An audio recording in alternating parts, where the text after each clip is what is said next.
Mateo capítulo 21, versículos del 28 en adelante.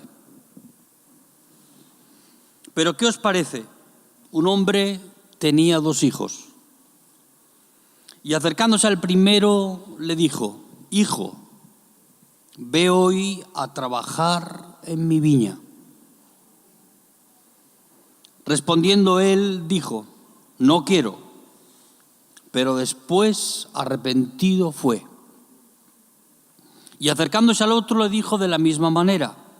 Y respondiendo él, dijo: Sí, Señor, voy. Y no fue.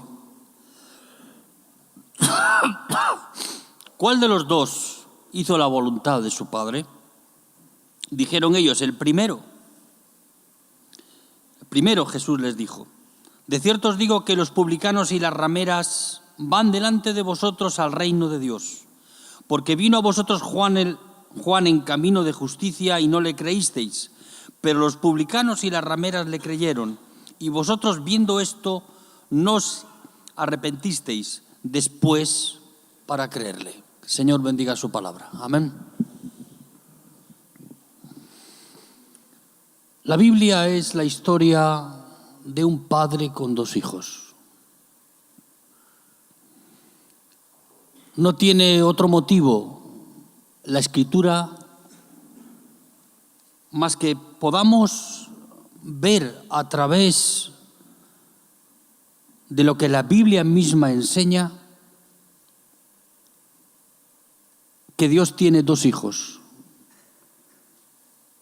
Y la explicación que obtenemos en la Biblia de las cosas que pasan en nuestra vida es siempre en esta dirección. Es nuestra relación con Dios y nuestra relación de hijos con aquel que es nuestro Padre. Aquí vemos 2 hijos. Primero de ellos le dijo, ante la petición de su padre en ir a trabajar a la viña, su respuesta fue clara y tajante: sí, padre, ahora voy. Y después no fue. El segundo le dijo: sí voy, pero no voy. Y después dice la palabra de Dios que arrepentido fue a hacer aquello que se le había encomendado. Las contradicciones que tenemos en nuestra vida son muchas. Y estos 2 hijos se contradijeron a sí mismos, los 2, porque ninguno de los 2 hizo aquello que dijo que iba a hacer. El primero, diciendo que sí iba, después no fue. Y el segundo, diciendo que no iba, después arrepentido fue a hacer aquello que le había sido encomendado. Y este es el gran conflicto que tiene Dios con nosotros. Dios tiene un conflicto con nuestra vida porque raramente hacemos aquello que se nos dice. Primero de los hermanos tenía un discurso muy elocuente. A veces así es nuestra vida. En apariencia somos obedientes, en apariencia amamos a Dios. Tenemos este discurso que va con nuestra vida, pero después, en la práctica, somos pésimos en aquello que nos ha sido encomendado. El segundo hijo era un rebelde. No quería ir a trabajar con su padre. No quería renunciar a lo suyo. Para él era más importante las prioridades de su vida que atender al llamado de Dios y aquello que Dios le pedía. En este club hay tantos que participan de esa actitud en sus vidas. De que al llamado de Dios ellos dicen: no voy, pero después arrepentidos van.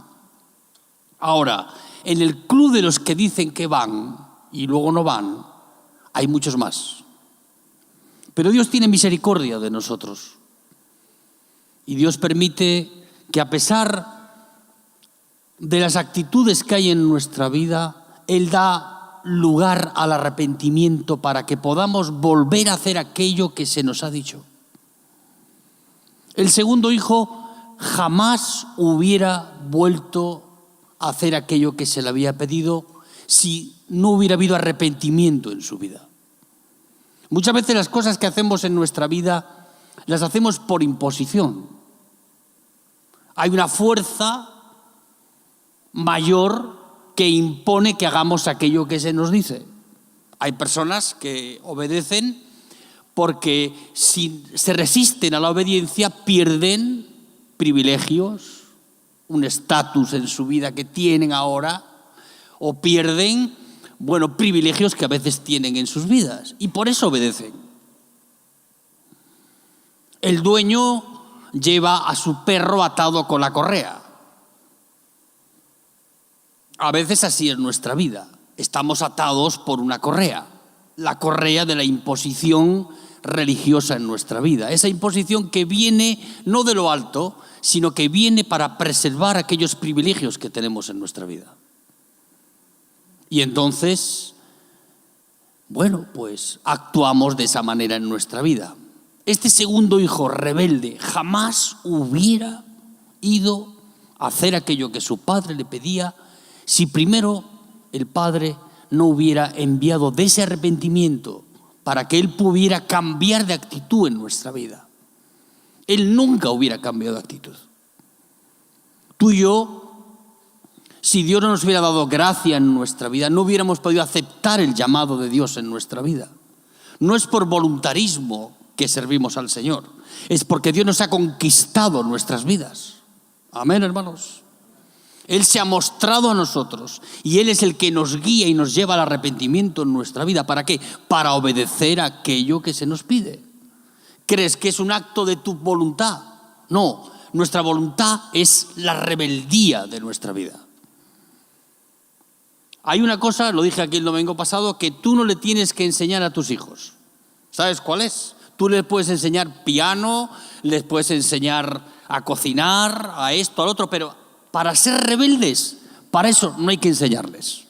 Eso lo practican de manera personal sin que nadie se lo enseñe.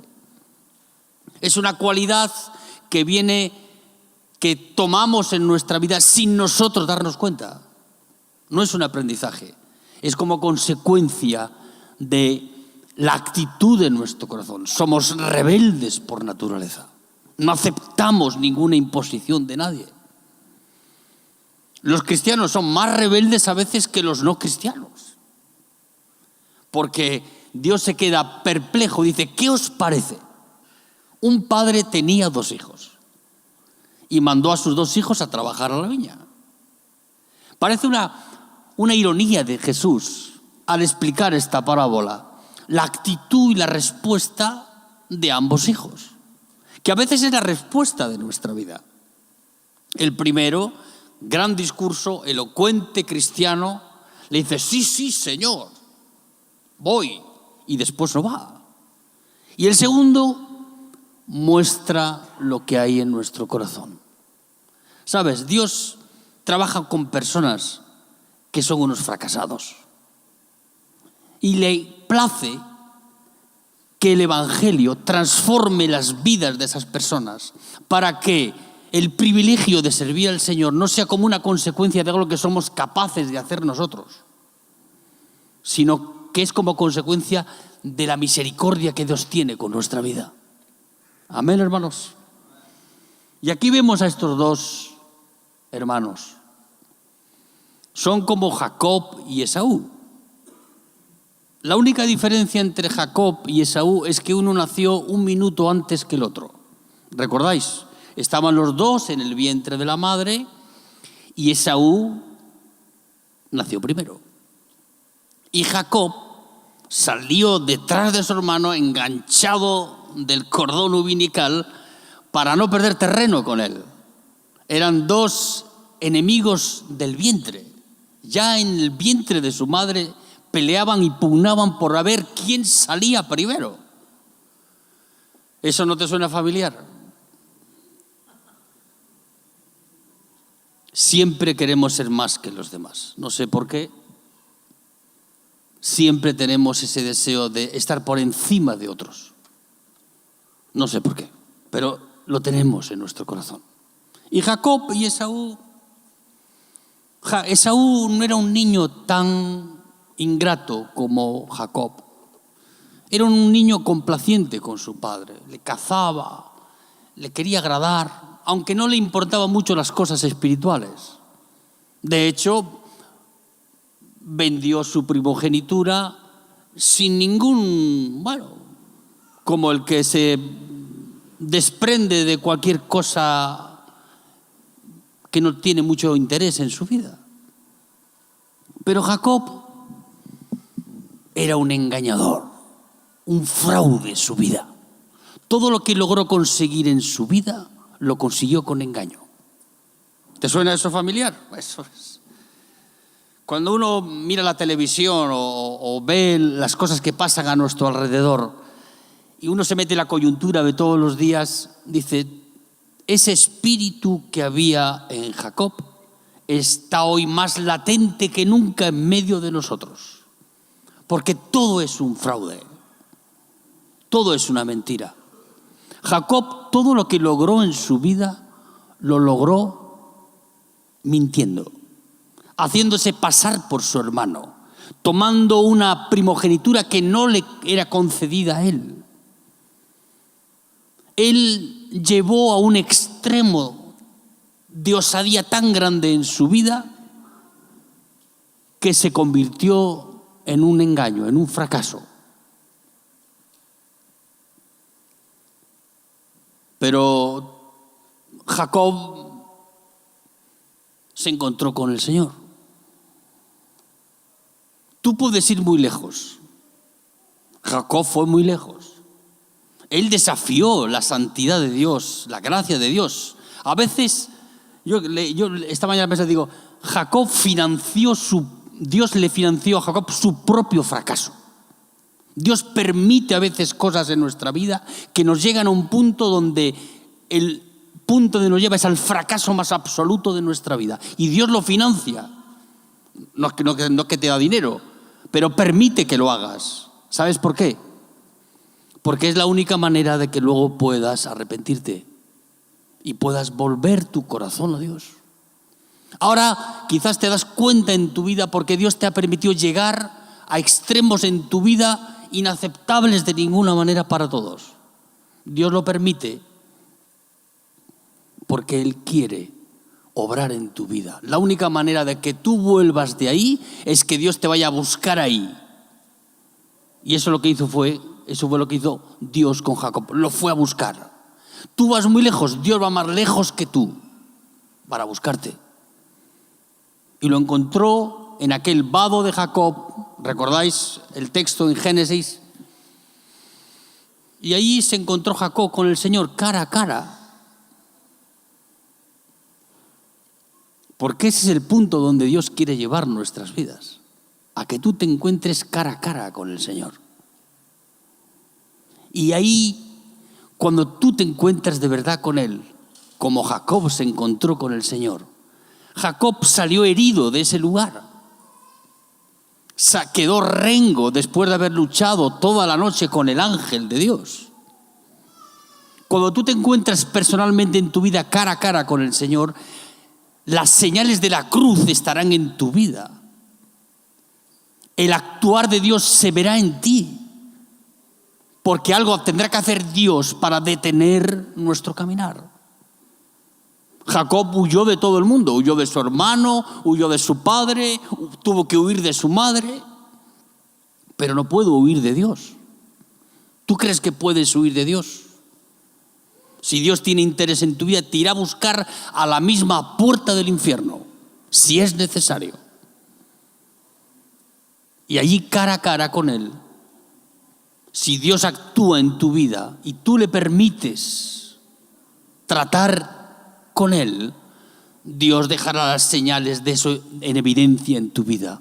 Por eso Jacob quedó rengo de por vida, para no volver nunca más a escapar de Dios, para rendirse a la voluntad de Dios, para ser un hombre que no tenía que usar el engaño, el disfraz. Cuando estamos cara a cara con el Señor, las señales de la cruz están en nuestra vida. Yo sé si tú has visto a Dios, no en el sentido literal, pero sé cuando lo has visto y has estado cara a cara con Él, no porque tú me lo dices, sino porque vemos las señales de la cruz en tu vida.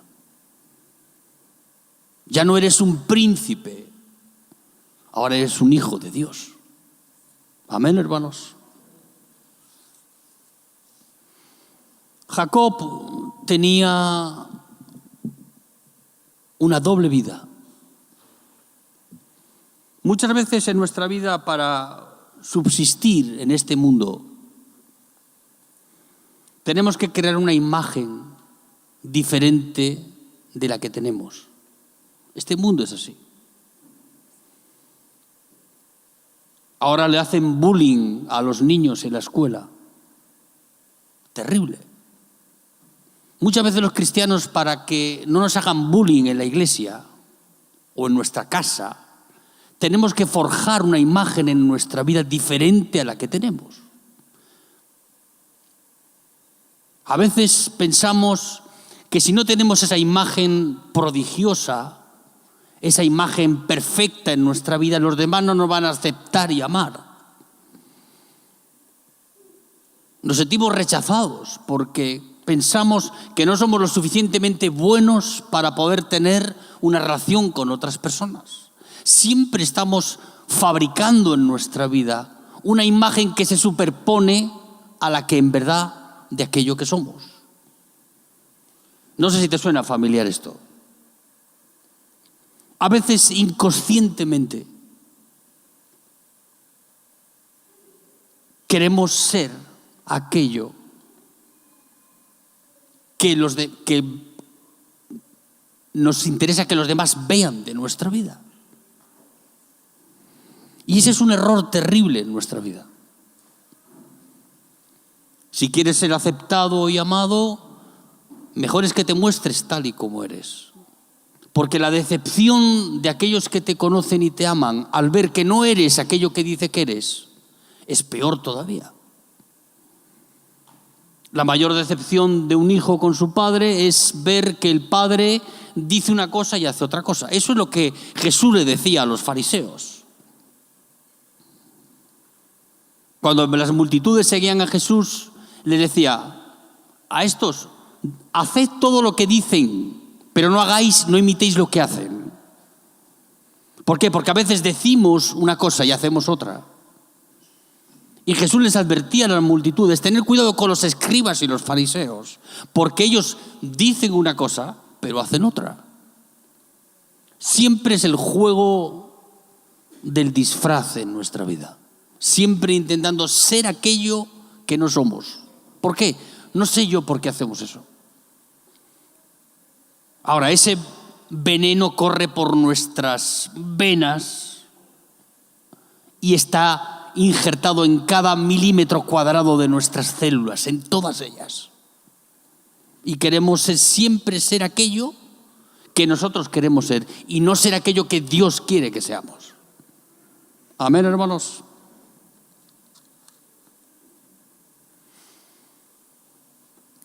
¿Cuánto de lo que hay en tu vida hoy es real? Bueno, yo me pregunto a mí, ¿no? No voy a preguntarte a ti, me voy a preguntar a mí. ¿Cuánto de lo que hay hoy en mi vida es real y cuánto es una construcción que yo he hecho? Esto no es para mandar a nadie al infierno, simplemente para analizar nuestra vida, para que dejemos al Espíritu Santo que vaya desconstruyendo en nuestra vida de ese impostor que vive en nosotros. Sí, un impostor. Alguien que se muestra a los demás para recibir el aplauso de aquellos que están con nosotros. Qué decepción es tener que fingir para poder ser aceptado por los demás.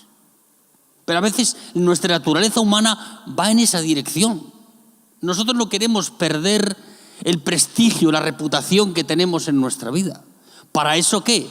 Construimos una imagen en nosotros que nos aleje de esa realidad en nuestra vida. Pero Dios no trata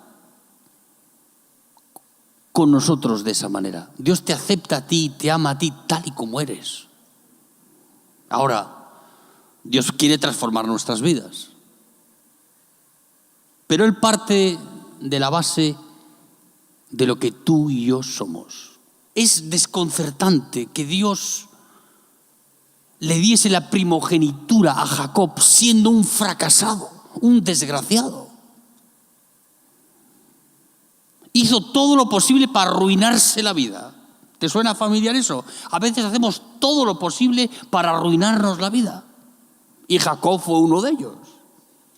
Se arruinó la vida, se enemistó con su hermano que lo persiguió de por vida. ¿Te imaginas que tu propio hermano te persiga de por vida?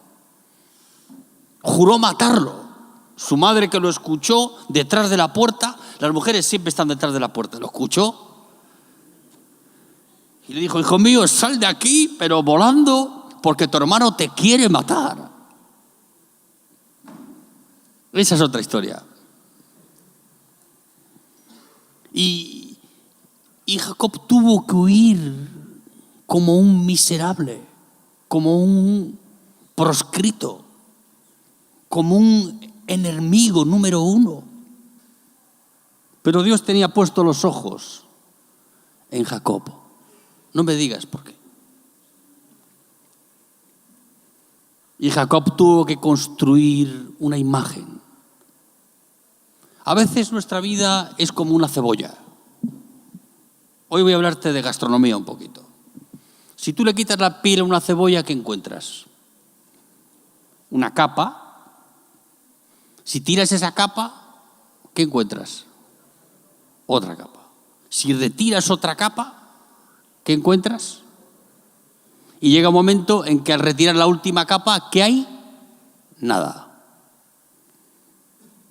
¿Cuánto de lo que hay en nuestras vidas solo es una construcción? Ahí sí tengo mucho para decirte. Nosotros construimos nuestra vida y vamos poniendo un envoltorio sobre otro envoltorio, una capa sobre otra capa, para parecer aquello que no somos. La única manera que tiene Dios de privarnos de ese privilegio en nuestra vida, de no ser nada, ¿sabes cuál es? Es el Señor viviendo en nuestra vida, para que Él sea el todo en nosotros. ¿Él qué va a hacer en ti y en mí? Va a pelar la cebolla para ir quitando capa por capa, para que lo que haya en nuestra vida solo sea como consecuencia de lo que Él está haciendo en nosotros. Él no quiere, o si se encuentra esas cosas, porque a veces hay esas cosas en nuestra vida. Ahora Él tiene que desconstruirnos de esa manera.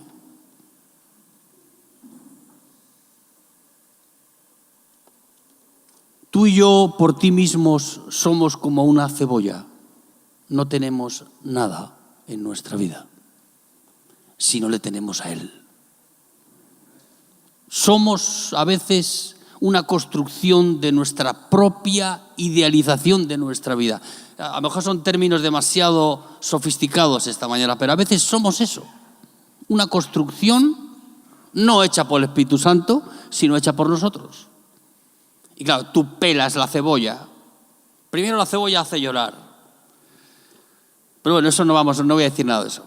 La pelas y siempre encuentras lo mismo debajo. No hay otra cosa. Solo eso cambia cuando el Señor está en nuestras vidas. No tenemos que construir una imagen. Él ya tiene un propósito en nuestra vida, que es construir la imagen de Cristo en nosotros. No tenemos que luchar ser aquello que no somos. Tenemos que mostrarnos tal y como somos en nuestra vida. Solo desde ese punto Dios es capaz de cambiar nuestras vidas. Si no, se pasa la mayoría del tiempo pelando la cebolla, despellejando la cebolla, quitando la envoltura de nuestra vida para llegar ¿a dónde? Al fondo de nuestra vida. Y ahí mostrarse a nosotros. ¿Qué hizo con Jacob? Le llevó a un punto en su vida donde no había más para dónde huir. Él ya volvía a casa de Esaú Iba con sus ganados y su familia, dispuesto a entregarse. Dijo, basta ya de huir, basta ya de esta vida insoportable. Pero él no podía restaurar su relación con su hermano sin primero restaurar su relación con Dios. Por eso primero le dijo, no, quieto, primero tienes que pasar por acá para resolver las cosas que tienes conmigo. Y allí obró Dios en la vida de Jacob, para que dejara de ser aquello que había construido en su vida. Qué decepcionante es para nuestra propia vida, como sería para la de él, que sus hijos y su esposa lo conocieran solo por los engaños que había hecho en su vida. Vaya reputación que tendría en su familia. Que tomó la primogenitura de su hermano engañando a su padre. Vaya ejemplo. Y Dios tenía que trabajar eso. Y en aquel lugar, en aquel día, él dejó obrar al Señor. No salió ileso, no salió indemne. Yo digo, cuando la cruz actúa en nuestra vida, no salimos indemnes de ahí. Algo tiene que el Señor quebrar, algo el Señor tiene que dejar como señal y evidencia de que hemos estado face to face con el Señor. Yo digo, un cristiano que sale indemne de la presencia de Dios, ese no ha tenido ninguna experiencia personal con el Señor. Yo no sé si tú puedes decir amén. Yo digo amén. Ninguno. Tienes que salir con las señales evidentes en tu vida de que Dios está actuado en ti, dentro de ti. A veces los príncipes del Señor son mancos, cojos. Bueno, pues mejor eso que no ser un figurín. A veces es lo que vemos. Personas tan impolutas, tan intachables, tan perfectas. Digo, en la Biblia yo no veo a nadie así. Veo personas cuando Dios actúa en sus vidas. Hay señales y no sales indemne de ahí. No. Vuelve sí a la presencia de Dios, pero la señal queda. Pero siempre en esa dependencia del Señor en nuestra vida. Amén, hermanos. Preguntarte cuánto hay real en ti o cuánto es una capa más, una envoltura más. Yo me preguntaba, digo, ¿cuánto de lo que hay en mí? Pues yo no quiero mirarte a ti, yo me quiero mirar a mí. Cuando predico, me predico para mí mismo también. No es egolatría, es... Digo, ¿cuánto de lo que hay en nuestra vida hoy podemos decir no es mío, es del Señor? ¿Cuánto de lo que puedo mostrar en mi vida personal no es una construcción para un ratito, sino es permanente en nuestra vida? A veces damos más importancia a la coyuntura diaria, al estatus que tenemos en nuestra vida, a los privilegios que hemos logrado por ser cristianos.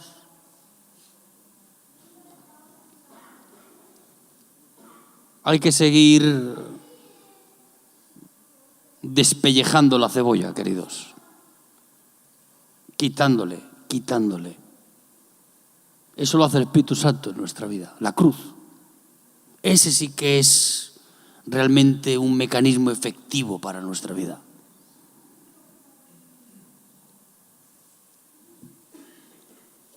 Jacob era un fracasado. Dices, ¿cómo puede ser? Pues sí, el Señor trata y trabaja con personas que han fracasado en su vida.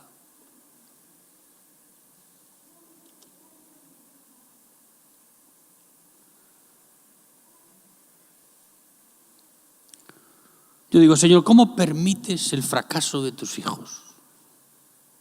Yo digo, Señor, ¿por qué?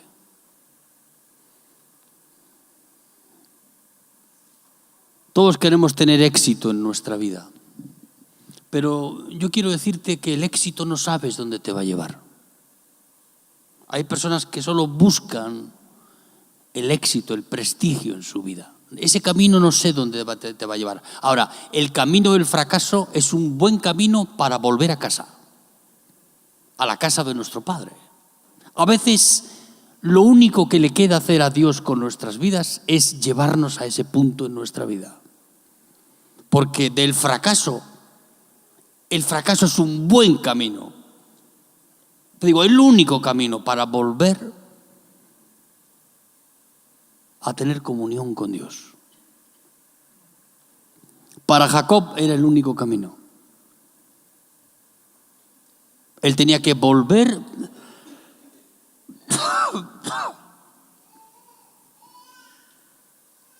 y tenía que renunciar a esa forma de vida que no había traído más que ruina a su vida.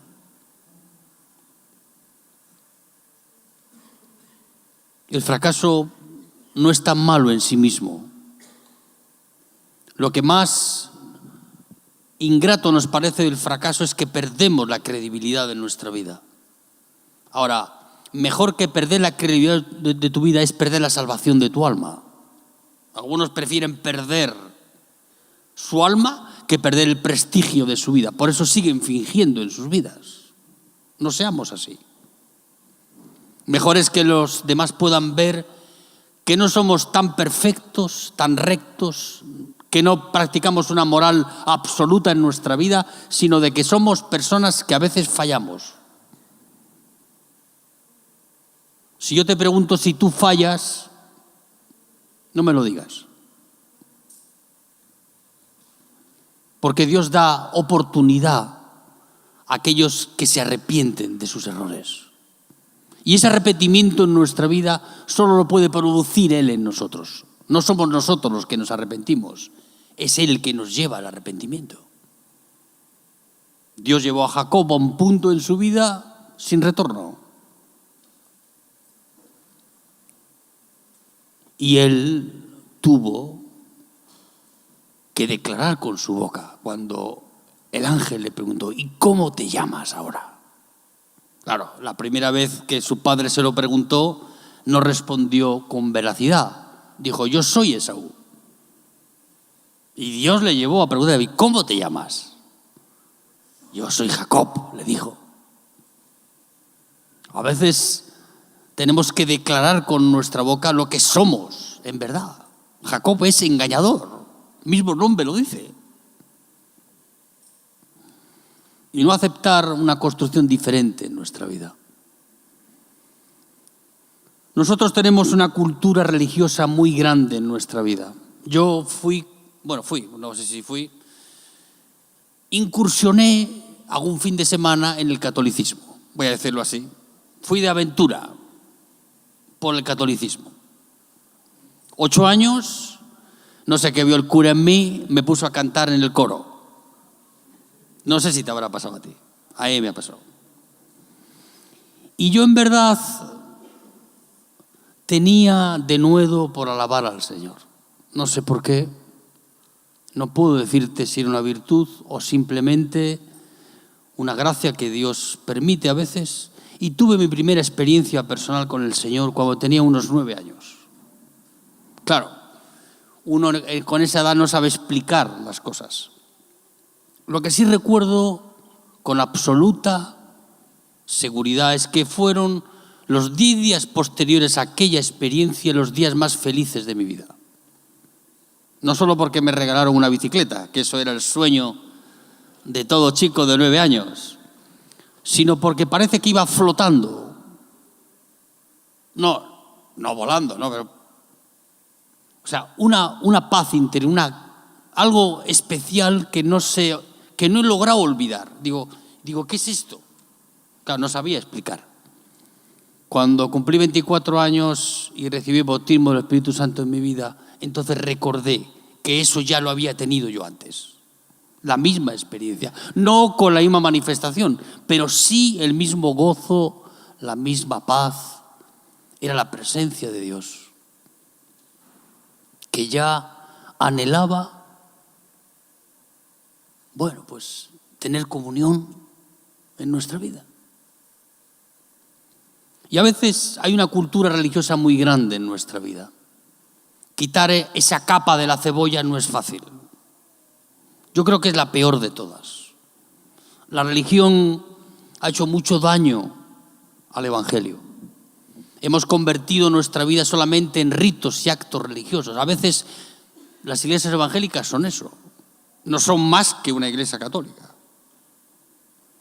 ¿Por qué? Porque las personas sin experiencia ninguna en la comunión con Dios hacen y cantan y no sé qué. Y todo eso es una ficción. Todo eso es como consecuencia de una imposición moral en nuestra vida, una imposición social, porque nuestros amigos son cristianos, yo soy cristiano también. A veces es eso.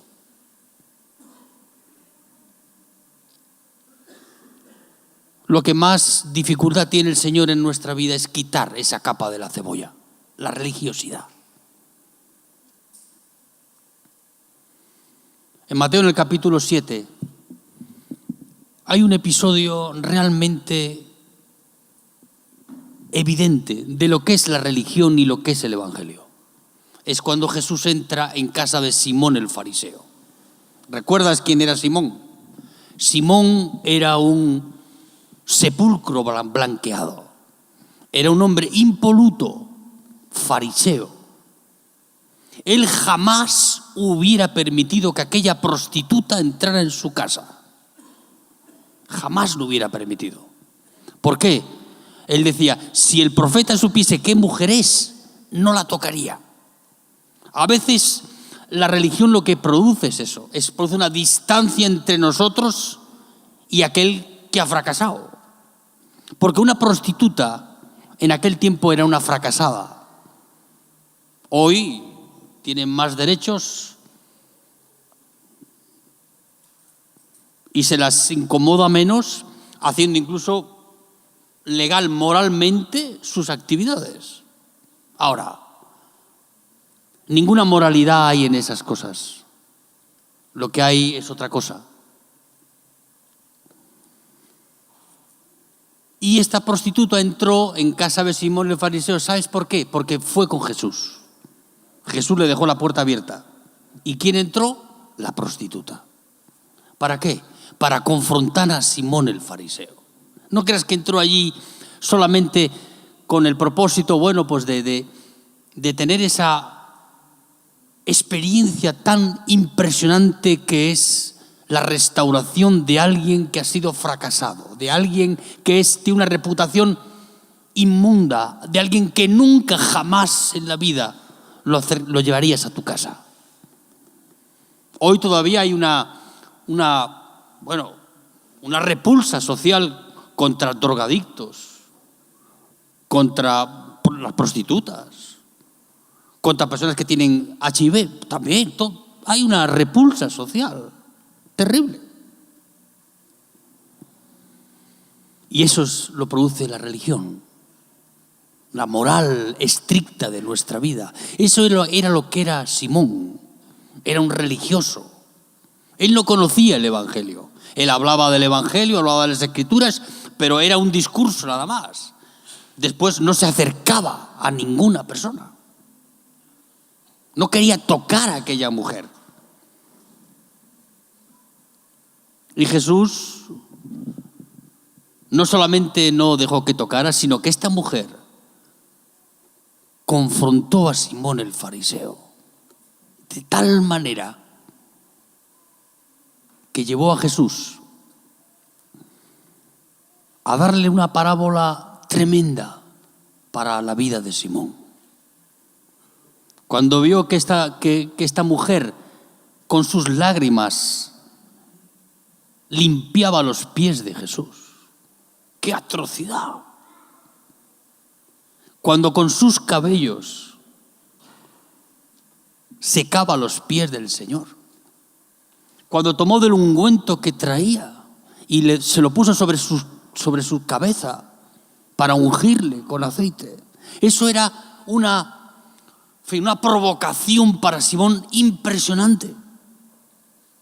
Él no aceptaba eso. La religión en la que vivía no aceptaba eso. Él era tan justo, tan estricto, tan prejuicioso con las cosas, que jamás hubiera dejado entrar a aquella mujer en su casa. Cuando la religión domina nuestra vida, ¿sabe lo que pasa? Que no nos acercamos a los demás. No tenemos compasión y misericordia con aquellos que han fracasado en la vida. Yo me siento muy bien entre vosotros. ¿Sabes por qué? Porque no tengo ese problema. Y estoy dispuesto a darle un abrazo a un drogadicto, a una prostituta o a cualquiera. Porque no hay esa rigidez moral en mi vida. Pero no quiero hablar de mí, quiero que hablemos de religión y de evangelio.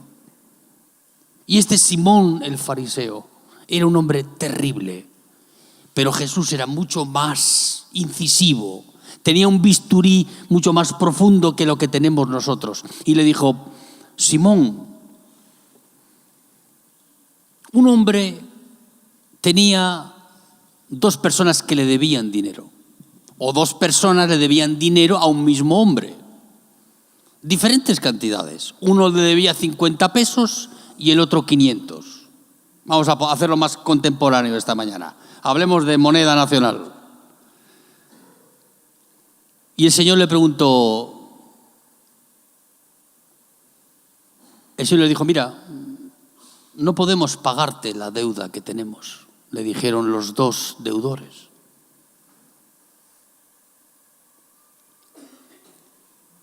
Y el Señor le preguntó a Simón: Simón, ¿cuál de los 2 le amará más? ¿Aquel que perdonó 50 o aquel que le perdonó 500? Y Simón le dijo: pues seguramente al que más le ama es el que a más le perdonó. A veces no tenemos una idea clara del concepto de perdón.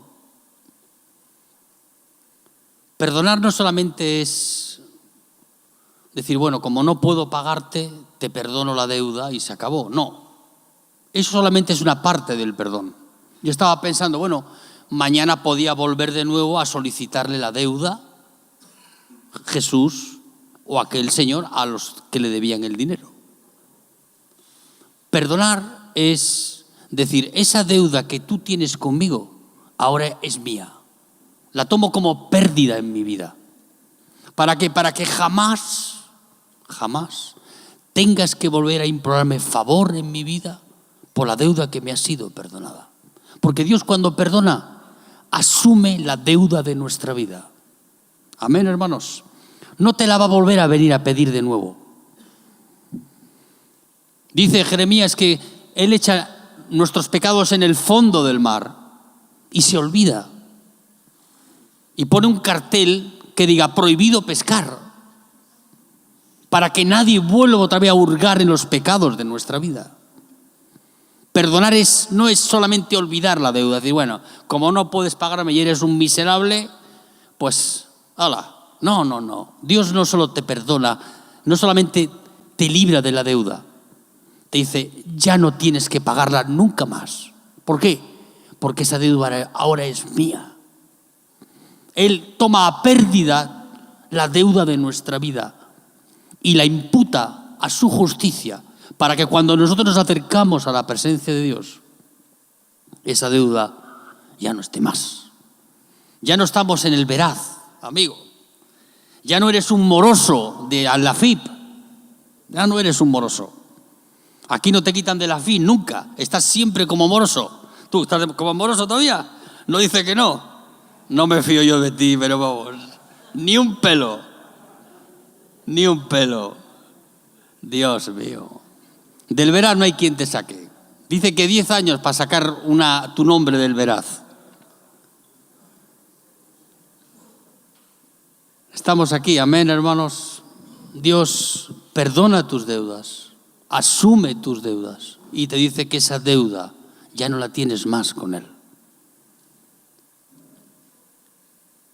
Y ahí estaba Simón, enfrentado en su moral, en su conciencia, viendo cómo el Evangelio pasaba por encima de la religión. Hay una cosa que la religión no puede hacer, hay una cosa que el religioso no puede hacer, que es perdonar. Él juzga y condena, señala con el dedo, dice: tú eres culpable. Digo yo, aquí estoy, pelotón de fusilamiento, no tengo excusa. Ahora, ese pelotón de fusilamiento es para la muerte de ese Juancho malo que hay en mí. Y ahí se manifiesta la vida de Dios en nosotros. Dios elige personas que han fracasado, sí, no porque son más fáciles de convencer, sino porque ahí Dios muestra su gloria en nuestra vida, que sin ser nada, Él hace de nosotros sus hijos. Transforma esta vida miserable en una vida que de vez en cuando da vestigios de que hay algo nuevo y diferente en su vida. No siempre. A veces me enfado. No sé cómo te pasará a ti, pero yo me enfado muchas veces. Con mi mujer, con mis hijos, conmigo mismo. Tenemos que arrepentirnos no solo de nuestros pecados groseros. Hay personas que se arrepienten de sus pecados groseros porque, no tienen esa convicción.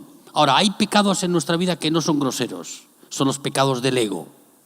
Esos son peores. Porque esos pecados no son tan fáciles de librarnos de ellos en nuestra vida. Hay religión, Simón el fariseo sentado en el trono de juez, y hay evangelio, que es Jesucristo restaurando la vida de aquella mujer sin tenerle en cuenta. Solo podemos arrepentirnos cuando somos amados y perdonados. Nunca nos arrepentiremos antes de ser amados y perdonados. Esta mujer jamás hubiera salido de esa influencia que el sexo tenía en su vida si no se hubiera sentido amada y perdonada por Jesús. De allí salió una nueva criatura. Porque todas las cosas son hechas nuevas. ¿Pero cómo? Si era prostituta, no, pues era virgen. Porque los pecados de la moral de nuestra vida se limpian con la sangre del Cordero. Amén, hermanos. No se limpian por dejar de practicar esas cosas. Hay personas que son santas y vírgenes aunque hayan sido lo peor. Porque son limpios en su corazón, en su moral, por la justicia de Cristo en nuestra vida. Amén, hermanos. Cierra tus ojos ahí donde estás.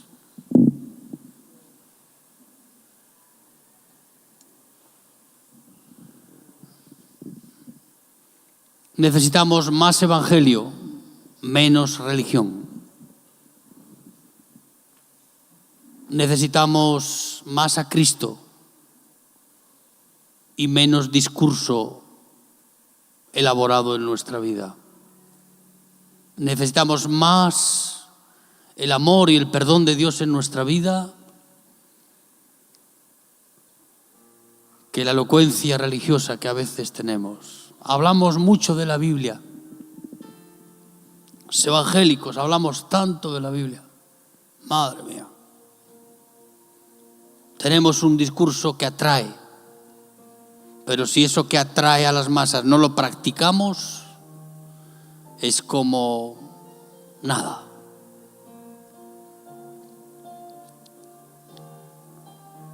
Necesitamos que Dios nos lleve a ese arrepentimiento en nuestra vida, para Dios tratar con nosotros. Volver de los errores de nuestra vida es sabiduría de Dios para nosotros. Y el mejor camino para volver a la presencia de Dios a veces es volver de ahí. No te menosprecies si has fracasado en tu vida. David, con 400 indigentes, inmorales, de hombres de mala reputación, conquistó Jerusalén y unificó el reino de Israel. Con 400 que estaban en la cueva de Adulán. Personas sin prestigio, sin moral. Personas que jamás hubiera yo aceptado en las filas del ejército de Dios. Pero con esos 400, David fue aclamado por el pueblo. A veces no somos conscientes de cuánto tiene que hacer Dios en nuestra vida todavía. Y nos aferramos a esa relación sin salida en nuestra vida, que es el culto religioso, que es, bueno.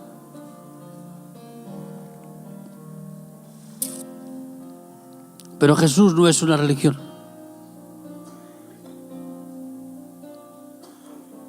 Él es más de lo que nosotros podemos ser.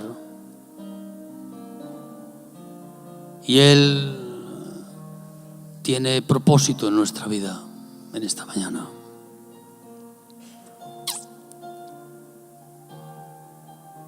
Ponte de pie y vamos a orar juntos esta mañana, a pedir al Señor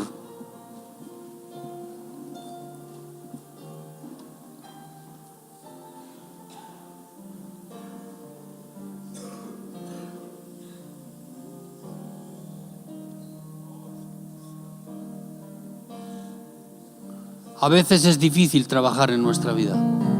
Yo lo sé por la mía, no sé cómo es la tuya.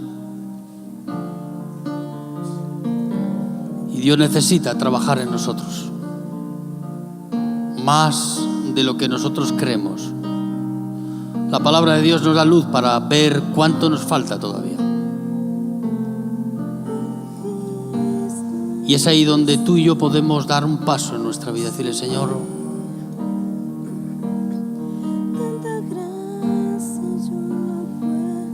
no hemos hecho ningún mérito, porque sin haber hecho ningún mérito en nuestra vida, Dios nos aceptó, aunque no hubiéramos hecho nada. Ahí muestra Dios su amor y su misericordia con nuestra vida. Padre, queremos darte gracias, Señor. Mis hermanos aquí, gracias porque tú nos amas tal y como somos, Señor. No necesitas ver en nosotros nada más que tu actuar en nuestra vida. Y nosotros queremos verte a ti en nuestra vida, Señor. No queremos recurrir a otra construcción diferente de aquello que queremos ser. Porque tú vas a hacer de nosotros mucho más de lo que nosotros somos capaces de hacer en nuestra propia vida, Señor. Señor, obra en nuestra vida en esta mañana. Transforma a este hombre caído, este hombre sin la gracia de Dios, en un hombre que se sienta agraciado solo por tener tu presencia en nuestra vida, Señor. Solo por haber recibido tu perdón y tu misericordia en nuestras vidas, Señor. Señor, qué bueno es llorar a tus pies. Qué bueno, Señor, es enjuagar nuestras lágrimas con tus pies, Señor Jesús. Qué bueno es mostrarte gratitud en nuestra vida hacia ti, Jesús. Tú que diste tu vida en la cruz para enjuagar nuestras lágrimas, Señor, para sanar nuestras heridas. Tú que diste tu vida en esa cruz para poder librarnos de las cadenas de nuestras propias vidas. Tú que rompiste la maldición del pecado en nuestra vida, Señor. Tú que nos liberaste de nosotros mismos y estás haciendo hoy de nuestras vidas algo en lo que tú puedas mostrar tu gloria y tu gracia en nosotros, Padre. Estamos a tus pies un día más, Señor, sin nada que ofrecerte, solo nuestros pecados, solo, Dios mío, nuestras vidas. que no son nada sin ti, Señor Jesús.